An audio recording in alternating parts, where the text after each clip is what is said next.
tell us one of the mathematical representations that we have studied. Oh, waiting a second, but then yes. Chelsea, do you remember? I do not. Do not, okay. Deanna, can you help us out? I don't want None? I don't want. You don't know any of them? Preston? Okay, is a graph a mathematical representation? Is that a way we represent relations? Yes. Yes. Vicari? Function. That's something we have studied, but that's not a representation. So I heard table and I heard what? Algebra. These are the ones that I call the big three. But the others are just as important, but these are the ones that we most often work with. Pictorial. Can't you draw a picture to represent something? Yeah. Right? So one of the things that my first block did, that I don't know if anyone in here did, but remember when we did the bottle and the cork, right? Yeah. Students in my first block actually drew a bottle and a cork and played around with the numbers, but using that as a visual to help them think about things, right? So pictorial or picture, and I heard someone say verbal, using our words. Guys, we got to know our 5 representations. I can go ahead and tell you this, on assessments, I'm going to ask you which representation is this? And that should hopefully be one that we recognize. So which one did we start with up here? When I look at this document, right here, that's a what? A graph. You good with that being a graph? Okay.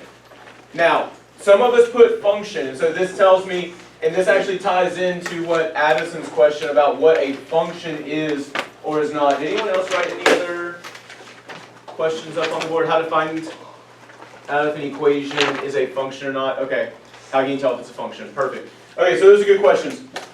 So, before we move to, before I move to this one, let's talk about what is a function, because the questions that y'all are asking can be directly connected back to the what for a function.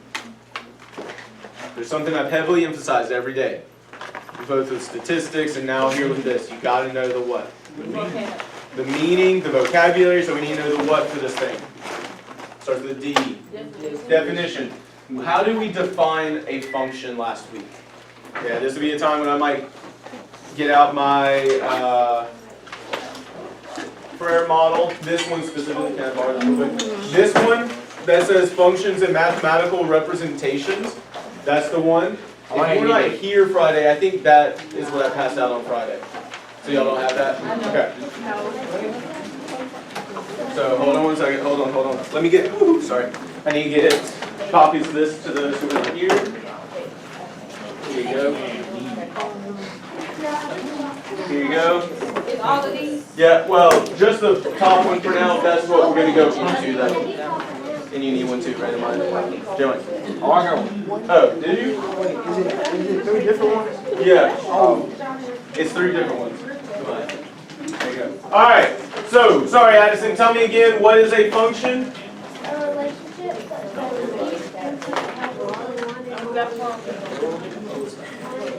Sorry, we got several people talking, so they're not engaged in this learning process. Okay.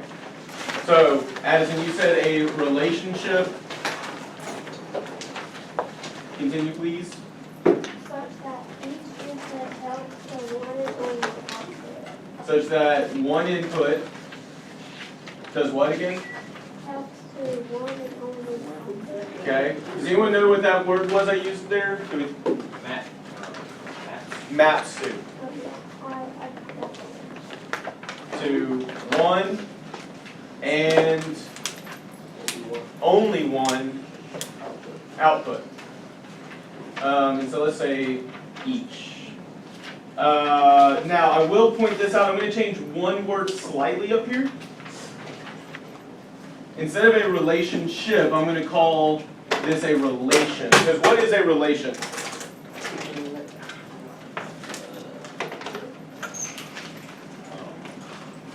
Mapping between input and output. So right, a function is just a special relation, mapping of inputs to outputs, such that each input maps to one and only one output, right? So knowing what a relation is, a function is just a special type of relation. Okay? Questions, comments, concerns? Okay. Now, Addison, your question, this will probably, so they're focused on an equation there, but was your question about a function in a table, a graph, or an equation? A table specifically? Okay, so I'm going to pull up, what is that? This will have that over there. Hopefully. Nope. Okay. There it is. All right, so looking here at these tables, which of these tables is not, which of these relations is not a function? Why is this third one not a function? The numbers seem out of order. And so we can't just say things seem out of order, because things can be out of order, that's okay. But what does negative 3 map to? Positive 4. Sorry, at least this one, right? So remember my function notation. Negative 3 is my what? The x, or my input. So if my input, or x is negative 3, what's the output here? 4. But down here, what is f of negative 3 also? Negative 4. It's negative 4. So notice, Addison, that negative 3 maps to how many points? 2. Or how many values?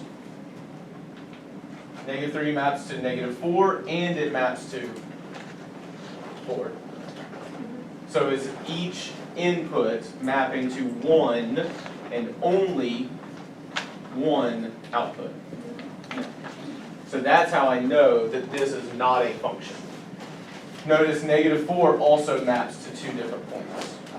3 and negative 3. Okay? Whereas, let's compare this over here, Addison, before you finish your notes, because I do want you to notice this. What does negative 4 map to? Does it map to anything else? No. Negative 3, what does it map to? 2. What does negative 2 map to? Does negative 2 map to anything else? See how each input is mapping to how many outputs? Only 1. So this is a function. This is not a function. It's a relation. It's got inputs and outputs. But because we have at least one input mapping to more than one output, it violates this definition of a function. And so that's how I would explain it. I would literally show, hey, this one input is mapping to 2 different outputs. That violates the definition of a function, or one input maps to more than one output. Just going back to that definition. By the way, if we were unclear on this might be a great time to, I don't know, update my notes. Addison's doing a great job of that right now. I know some of us are good to go on that, but if that was a detail you were missing, you might write that down.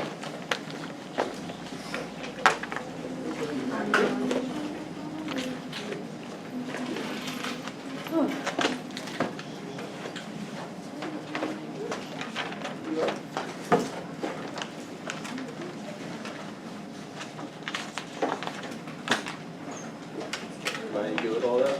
Do you have these sheets for your notes? Do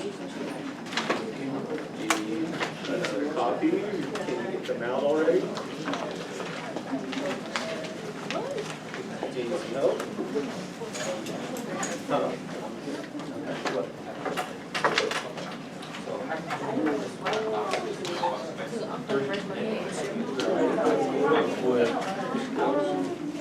We just talked about this. Negative 3 is mapping to what right here? 4. And negative 3 is mapping to, no, it's not a 4. What is that? It would have been a function, but you see how it's mapping to a negative 4. So one input is mapping to more than one output. What's the definition of function? Each input maps to I'll do it. 1 and only because it's mapping to more than one output. I just don't understand. What is negative 4 mapping to? It's only mapping to 6. Do you see negative 4 again?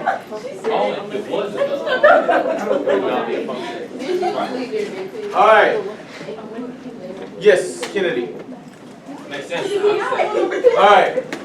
Now, really quickly, someone asked about how can you tell if an equation is a function? I need you all to pay attention to this. To be honest, it's really hard to just look at an equation and know. Hey Tyler, can you get your hood off, please? Thanks, sir. So, it's hard to just look at an equation and know. But do I have to look at an equation? Do you? Can I pick up a calculator and graph this? 100%. Could I substitute some x values in and get some outputs? Yeah.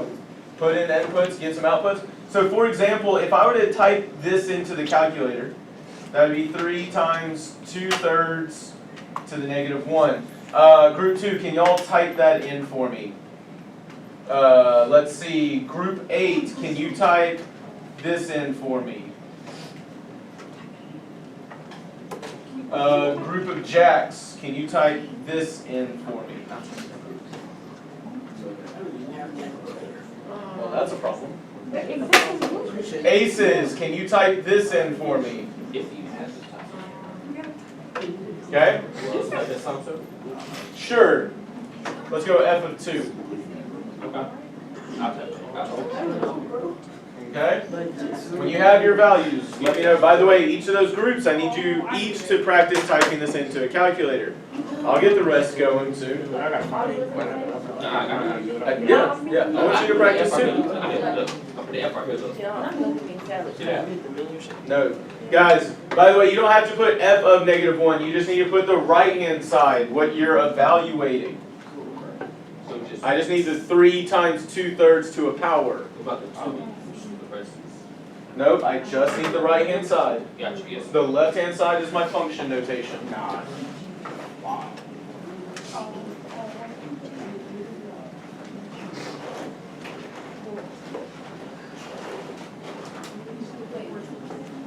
Y'all had f of 2. Just do it, 3 with the parentheses, you know.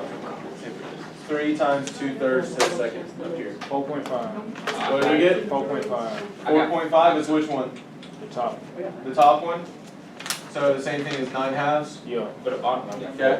By the way, I'm going to practice using fractions. It's going to be easier for you with these types of functions. Alright. I got 4. 2s, did y'all get your value yet? Actually, this was y'all's, wasn't it? Is that what y'all got? 9/2? Okay. 8s. Have we gotten our value yet? Have we typed it in? Yes, I calculated 8. Did it give you a fraction? I don't know. Anybody? So remember, y'all are in a group for a reason. Help each other. He said they're not Remember what I said? You only did what's on the right hand side. 3 parentheses 2/3 -2. The top one. Look, Yes. don't worry about the parentheses to it. Oh. Do that, the 3 was Raised to the -2. I don't even. Okay. You got a couple more. But just the answer. Mr. Kenny. Just the answer. We got 4. That one. What'd you get? 4/3 at the bottom. 4/3. Sir, Okay, can I get some more, please? you try? Oh, you did it right anyway. Okay. Jackson, asked y'all to do one of these? I believe this one is 3. Yep. Okay. Alright, I'm just gonna go ahead and give us this one.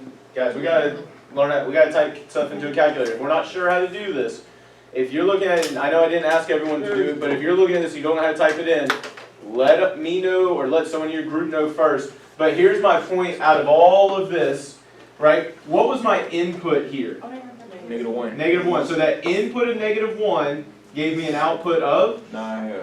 Please notice how the left-hand side I'm not putting into the calculator. Only the right-hand side. So -1, actually I'm going to go here. -1 mapped to 9/2. What did -2 map to? 27 fourths? Yeah. What did 0 map to? 3, 1, 2. and 2. 4/3. Okay. So I want you to notice, like personally, if I'm just looking at this equation, a table's a great way to look at it instead. Is -2 mapping to anything else? No. It's not. Is -1 mapping to anything else? No. But the better way to even look at this is to type it into a calculator. If you look at this on a calculator, it would look like this, roughly, if the calculator graphs it. Each input is mapping to how many outputs? And I can see that with that vertical line test, right? Each input maps to one output. Anyone remember what this would look like if I were to graph it? Do we know the shape? Would that be a line? Okay, we gotta know this. That's the equation of a line, or the slope-intercept form of the line. That's how slope is multiplied by x. And we got a y-intercept. Would that be a line? Yeah. So would that be linear? Yeah. Or sorry, would that be a function? Yeah. Yes. So notice, like, if I were to look at this graphically, this is going to be way easier than if I were to try to do it algebraically. Final one here, this is actually just a circle. So is that a function? No. Oh, no. If I were to put in, say, 4 here, so notice I'm just showing this algebraically why it's not a function. 25 is equal to y squared plus 16. What would I now need to do to solve that equation for what y is?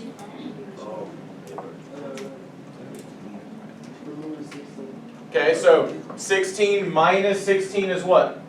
0, okay, cool. 25 minus 16 is? 9. What would I now need to do to solve for y? Divided by 9. Wait, no. I'm trying to solve for y. You gotta take the exponent away. I gotta get rid of that square, don't I? And remember what the inverse of that square is? Square root. Square root. So what does y equal? I'll stretch you. Square root of 9? 3? That's close. So let me point this out. Is 3 squared equal to 9? Yes. So that is one value for y. But is there anything else I could square to also get 9? Oh, say that again to 1? So y doesn't just equal 3. Y equals 3 and it equals negative 3. So that input of 4 maps to 3 and it maps to, see how that's not a function.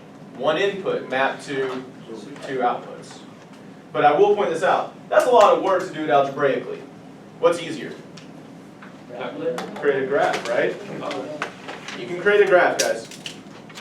So, at the core, right, this is what you were asking about earlier, Addison. I need y'all to pay attention to this. I did not spend all this time to waste my breath. I need us to understand that in order for it to be a function, each input maps to one and only one output. And so I'm always going back to this definition. But I don't have to stay as a graph or as a table or as an equation. I can convert to something else. You have graphing calculators to create this circle. You have to understand what makes a function a function. Okay? What are your questions before we continue? Yeah, I would put down some notes if you need to update your knowledge at all.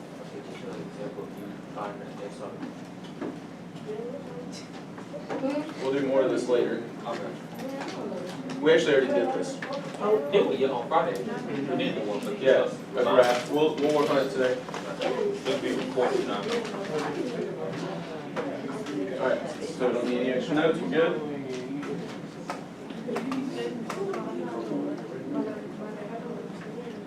Can't say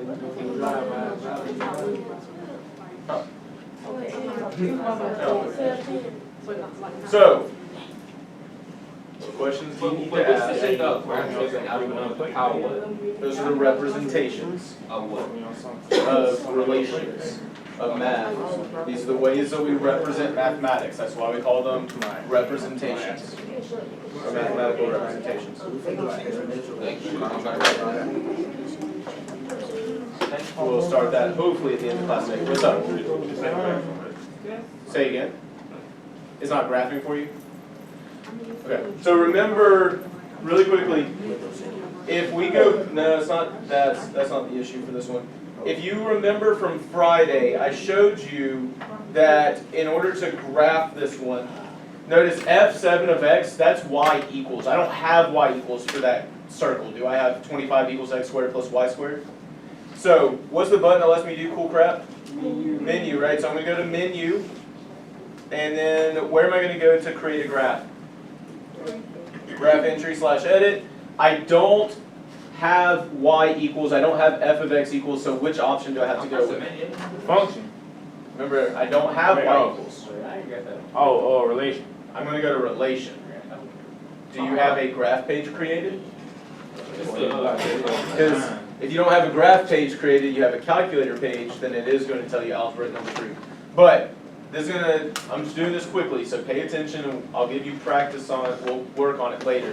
But no, because again, I'm not asking you to do it right now. I need you to pay attention to this. So when I go to relation, see how that's a blank space here? Yeah. There's nothing. So I can type in whatever I want. 25 equals x squared plus y squared. And what does it create? Creates a circle. So just be aware, Chris, like if we want to graph something that's not y equals, I need to go to relation. And you type it in under relation. Okay. So remember, we did that last Friday as well. All right, hopefully that's enough time for y'all to finish getting your notes for whatever you need. This is our agenda for today. We're going to finish up the to use or not to use algebra task that we've been working on, and hopefully get to one of my favorite tasks called the dream job salary task. After that, or no, before that, really quick note, we're not doing a mathematician Monday because today is not Monday. We'll start that back next Monday. Note about name cards, right? So y'all have met Mr. Hobby. He's going to be here with us a lot, but he wants to start to get to know y'all and learn your names better. So I need y'all to have your name cards. There's a stack of them right here for people who have left theirs. Most of these, it looks like, are from my, oh, Amber's is up here. Most of these are from my, whatever class, advisory. But there's also blank ones up here. Grab one, and when we're not doing class, so probably outside of class, you can create one then. But tell Mr. Hobby out, please have name cards. Really quickly, I want to show y'all ChatGPT because for those of us who are struggling with certain concepts, ChatGPT can be a really, really powerful resource. We know what I'm talking about when I say ChatGPT, right? Yes, what is it? It's what? You cheat, is that what you said? Don't do that, quit doing that. Listen, okay? ChatGPT is, if you've never played with it, artificial intelligence. It's really closer to machine learning, so it's learning, it's not just a search engine.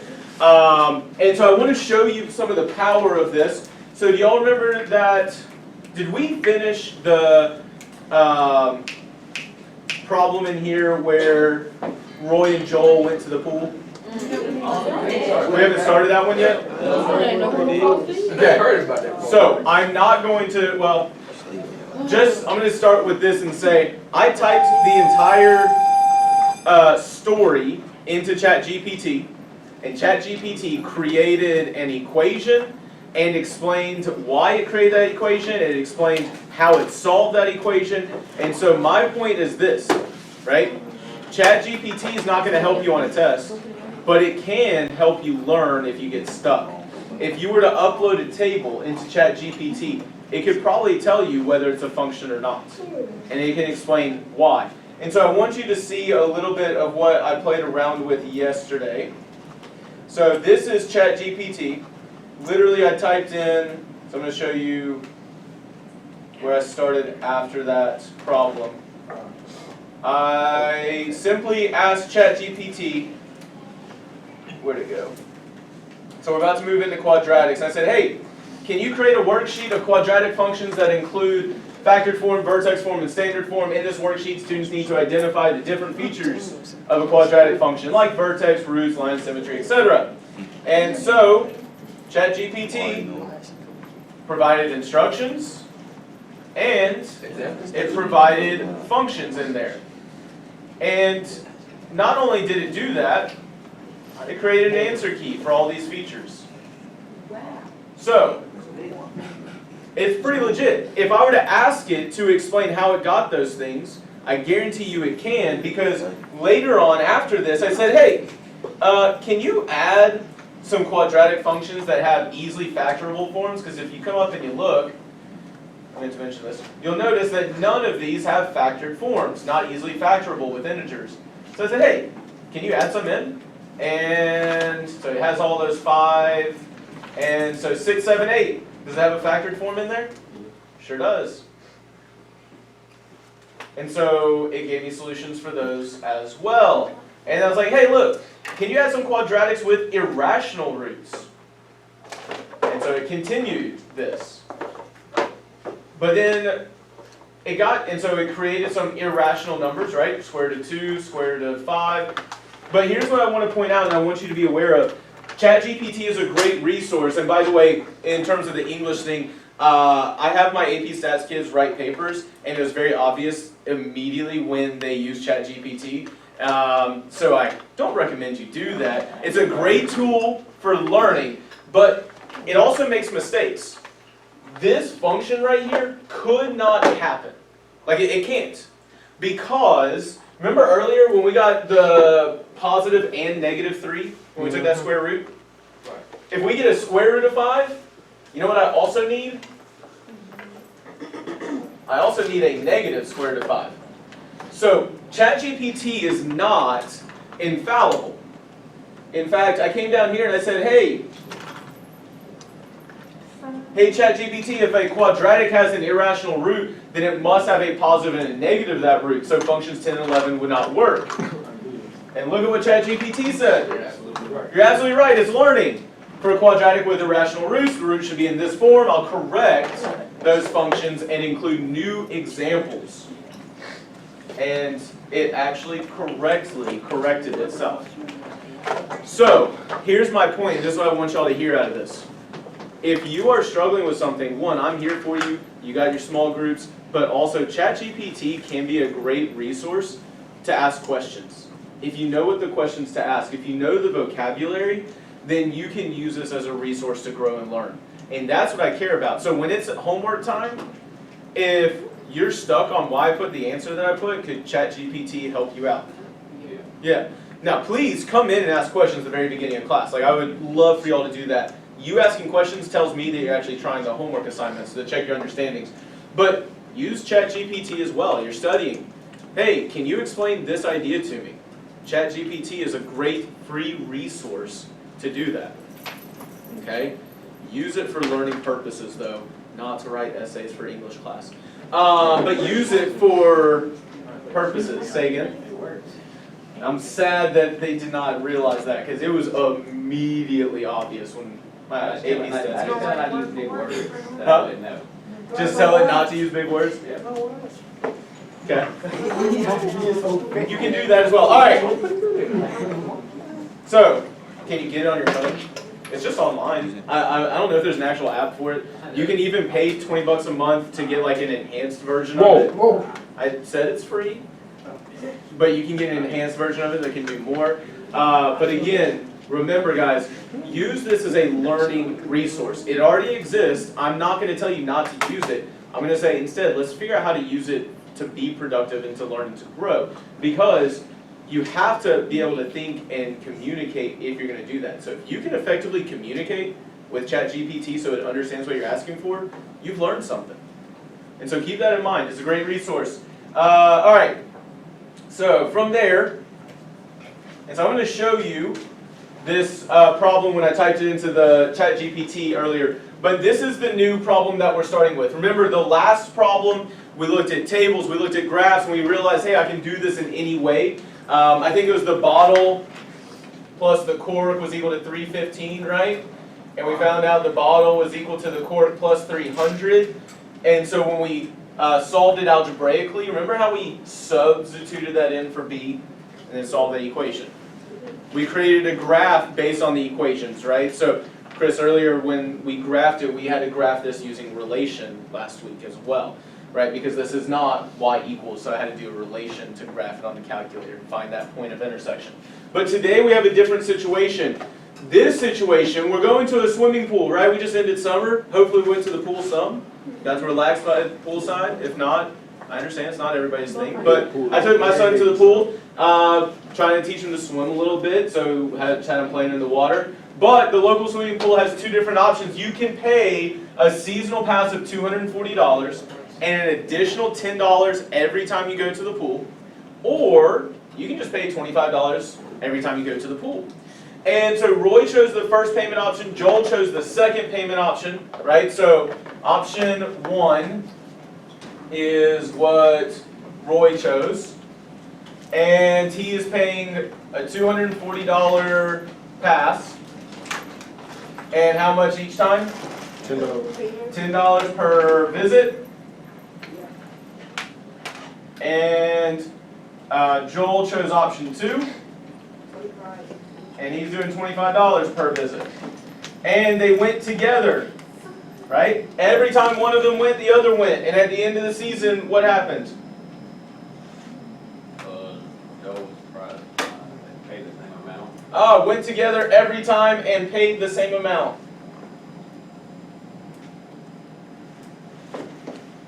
So my question to you, and what we're going to be working on now and after lunch is, how many times do they go to the pool? So let's go ahead and get up. Let's start planning what we're going to do. I want you all to work with each other to figure out how many times do they each go to the pool. So directions are up on the board. As I did that, answer your question. So let's get started on that strategizing. Wait, don't erase that. That's the instructions. No, wait. Alright, fine. I'll rewrite it in each section. It's right next to y'all. I'll rewrite on the other boards. Okay. Whoa. You can see the question about. You need. Oh, sorry. By the way, don't forget you have to do it with 2 representations. One algebraic, one other. I need you to prove it. I need mathematical representations. I need mathematical representations. I need mathematical representation. You can see the question. No,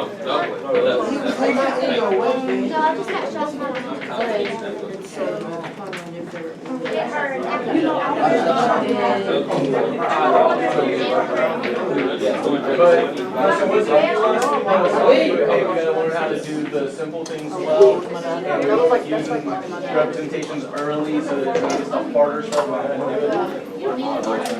got 48. Because we gotta hold on a second, let me ask you this. If you know that this is 16, is this for any number of visits? If you go 10 visits, right? What's like out here? If I go 10 visits, do I still have to pay us 2? If I go for 10 visits, do I still have to pay us 2? If I make 10 visits, I have to pay the 240, so I'm not 40. So I pay the 240 up front. If I go 10 visits, do I still have to pay $10, right? I still have to pay the $10 per visit. Okay. If I go Oh, $25 is 16, right?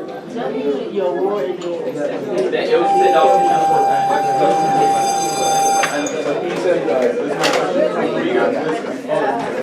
if you only go 10 visits, do you still need the 240? Yes. Do you still need the 10? Do you still need the 16? Okay, so this would change. So what could you use to represent this thing that's changing? What can you use in math to represent this thing that's changing?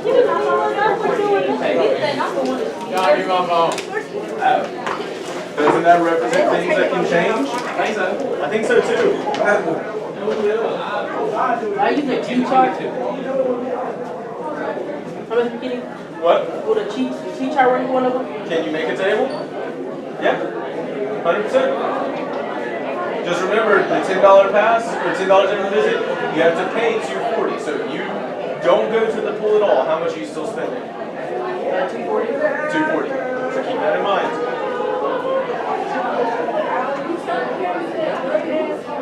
Oh my gosh.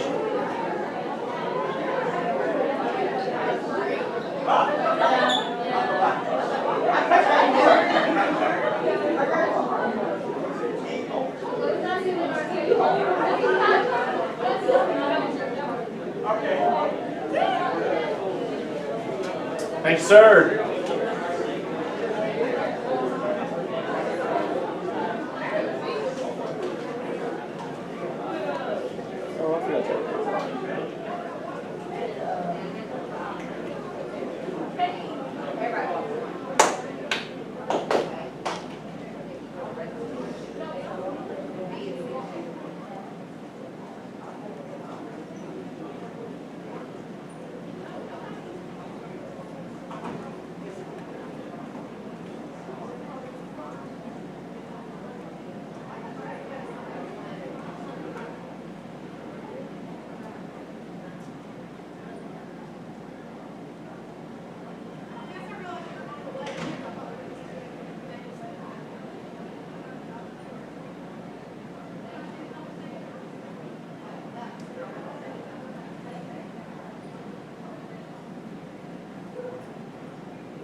No, sir.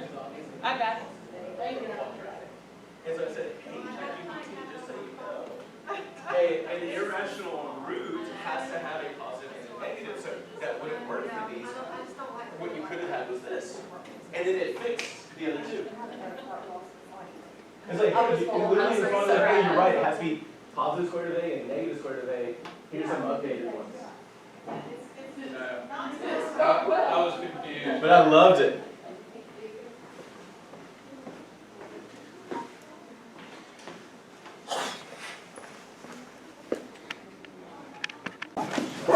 So let's look at this really quickly. Guys, I need us to pay attention to this because this is foundational to everything we're going to do over the next 3 weeks. So no talking unless it's engaging in this conversation, asking questions, making sense of the whole nine. Listen, Roy, 240 plus 10V. Where did that 240 come from? Membership thing, pass. Not just from the past, from what? How many visits? Zero. Day 0. Hey, really quickly, does anyone know if I were to do this point, what point that would be on the graph? Why? The Y.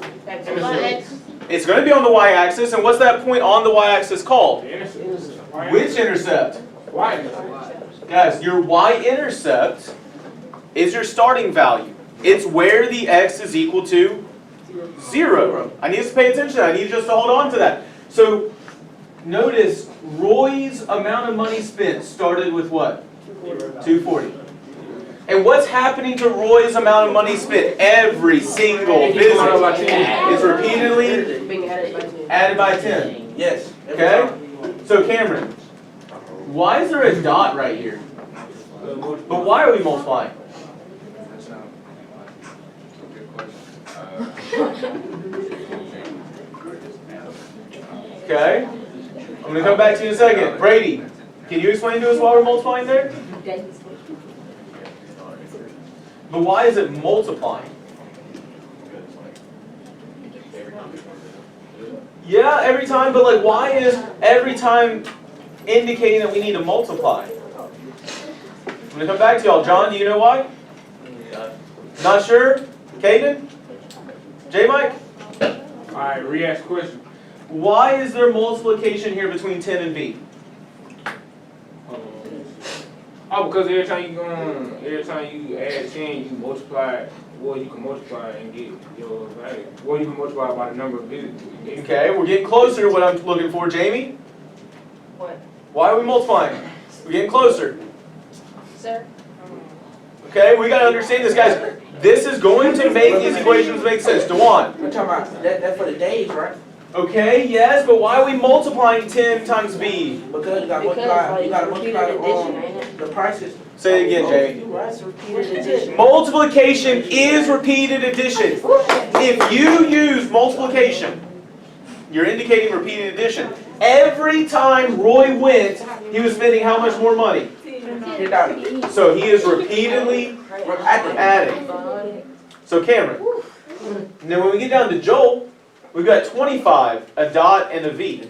And I could just write this as just 25V, but why is that being multiplied for Joel? They're trying to indicate. Joel, or Cameron, why are we multiplying?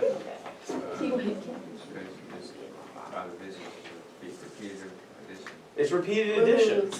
I need us to clearly see this, guys. That is a constant additive rate of change. We're repeatedly adding by how much every time?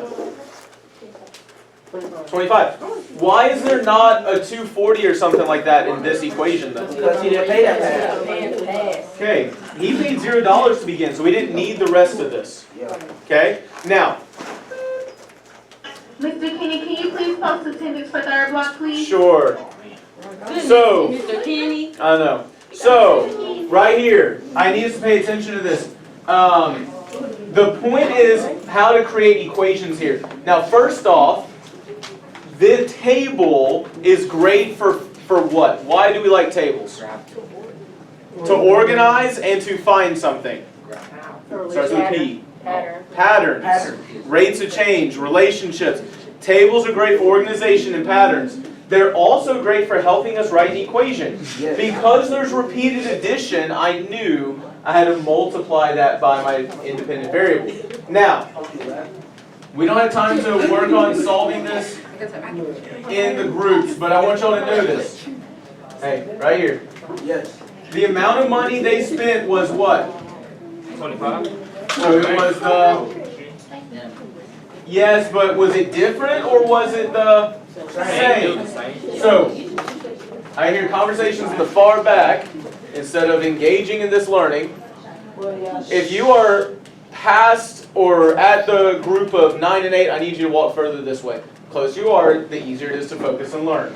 So, please notice they are the same, so I'm substituting in. You remember how we substituted with the bottles and the corks? Same thing here. How would I solve this equation? You want us to like... Just as a class together, how would I solve this equation from here? By adding. No, adding, I mean subtracting 10. I would Both subtract sides. 10b. What's 10b minus 10b? 0. 240 plus 0? No, 240. No. 240 equals Okay, 15. what can I now do? Divide 15 by Did I show you all this last week? no. Yeah, the reciprocal, you showed her that. The reciprocal? Remember, what does this fraction bar mean? Divide. Division. This is the best way to show that division. I know it's not what we're used to. You didn't hear me say that last week. I know it's not what we're used to, but it's going to help you a whole lot when we start studying exponentials or exponential functions. But 15 divided by 15 is, anyone know what 240 divided by 15 is going to be, Preston? Hold on, let me- 240 divided by 15? Yep. I put it to the That's calculator. about 15 right here. Well, here it goes. Remember how it's 16 times? You. Yep. So, So they went with 16 days. the foundational piece I need you to notice is we are repeatedly what here? Adding, okay? And then that allows me to solve the equation. I was able to make tables. Did anyone make a table that got out to 16 visits? Yeah. Gave us $400 each, right? Now, someone, I think it was Kennedy, was very frustrated with Roy, like, why would you spend that $240 on a pass, right? Yeah. Well, after 16 visits, who ends up spending less? Him. Roy did, right? So if they went more than 16 visits, who had the better option? Roy. If they went less than 16 visits, who was better off? Joel. So it's important to make data-based decisions. Now, if I could get y'all to scoot around a little bit, I want to look at the next one. Chelsea, can you put the camera up here real quick? Problem 3 really quickly, right here. Now guys, I know y'all haven't worked on this one yet, but I need y'all to look at this with me. This is why I need y'all to understand how to do multiple representations. Now, there are chickens and cows at Old McDonald's Farm. All together, there's 70 heads and 186 feet. Could you just play around with it earlier, Preston? Did you figure it out? If you get any more time, I probably could. Yeah, you could, but what if we had another representation that could make this easier? We do. I want you to notice that there are 70 heads. Do we know how many cows and how many chickens there are? No. So what could I use to represent those? H. Oh, C. I'm going to use P and C. Pollo for chickens, C for cows. Hey guys, this is still weirdly an important part of my teaching. I need you looking up here and engaged in this learning process. So, pollo for chickens, C for cows. So, what would I get if I add those two things together? I would get 70. Why? Hopefully no chickens have more than one head. Hopefully no cows have more than one head. So the number of cows plus the number of chickens is equal to 70. Now Jamie, let me ask you this. Every cow is going to have how many feet? So every time I get a cow, what's going to happen? I'm going to do what with the number of feet? Oh wait, I'm repeatedly adding? Oh, so if I take my number of cows, what am I going to multiply it by? Every cow has 4 feet. Alexis, every chicken, what's going to happen? It's going to add 2 feet, isn't it? Okay, so if I take 2 and I multiply it by P, and I add those two things together, so I've got my heads, I've got my feet. How much do the feet have to add up to?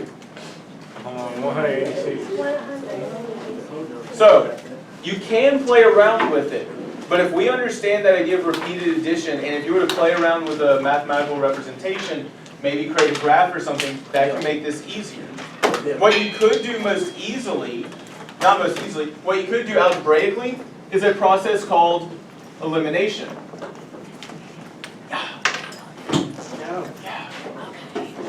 Okay? You could do this. Notice that's going to eliminate this variable, because what's negative 2p plus 2p? 0. Negative 2c plus 4c is 2c. Negative 140 plus 186 is 46. So can I find the number of chickens and cows this way? Yeah. Or could I have just made a graph for those two equations? Yeah. And if you did that, Then you would have, wait, hold on. You would have put like CPH. one of them would look like this, the other would look like this. And where would I look on that graph? In there, like in the intersection where they cross. So here's a couple of things I need us to understand out of this. One, we're going to practice writing equations. But are equations the only way to tackle mathematical problems? No. But the equations can be very helpful. And so we need to learn how to construct these equations. We need to learn how the different representations connect. And that's what I'm going to ask y'all to do. I get that it's tough, but if we pay attention to this table, did this table help explain this equation? Yeah. I mean, where's that 240 coming from? That's the starting value, right? Where's that plus 10v coming from? Because we are repeatedly adding 10, right? So can a table help explain things? Yes, sir. Yes. You know what I would get if I were to graph these points? How about a line? What's the equation of a line? Y equals mx plus b. Hey, could I switch this around to be, I don't know, 10v plus 240? Notice a y-intercept and a slope here, because multiplication is repeated addition. These things are not random, they are all connected, and I need us to learn how to look for those connections. Tomorrow, when we come into class, we're going to start on something called the dream job salary to look at linear versus exponential. If I were you, I might do some review of linear. We'll practice it, but we need to know linear when we come into class tomorrow. It's going to help us a lot. Also, please remember, what do you need to help Mr. Hobby out? Name card. So if you don't still have your name card, grab a sheet of paper. Boss. Yes, you can take a picture of this if you need to put it in your notes.